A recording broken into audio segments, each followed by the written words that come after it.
ana ndevu, ana ndevu, ni mwanzo yupi? Boy. Shida nini? Ya mjumbe nilichokifanya. Twende. Nitakutia mibanzi, nitakutia mikofi. Njoo. Wangu unatoka msikitini maisha bongo bangu dadi kama baridi. Baridi inapokuwa. Yuko wapi hapa?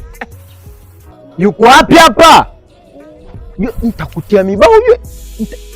Tupi. Boy vipi? Oa, sikilizeni.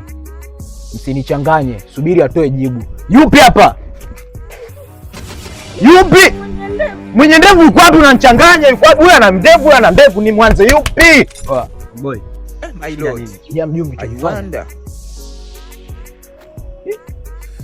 Wewe nani kwani? Mimi kaka mtu. Wewe kaka mtu. Una kompeni nini? Huyu mwenye ujumbe huu ndo nimemfuata hapa. Unakausha. Una kompeni nini? Mdogo wangu katiwa mimba. Naishi naye nyumbani. Mimi ndo baba, mimi ndo mama. Wewe mama au sio? Sasa kama mdogo wako katiwa mimba, hiyo mimba anayo nani kati ya sisi? Njoo, mtaji hapa. Mdogo wangu wewe. Wewe uzuri usisi. Wewe. Ushangoja kwanza kwa umemind dada yako kupewa mimba au sio? Umemind dada yako kupewa mimba? Unasema kama mimi nachukulia poa, si ndio? Umemind dada yako kupewa mimba. Sema jibu ndio hapa. Ndio nimemind. Washinda tumpe mimba na yeye. Wewe. Dada.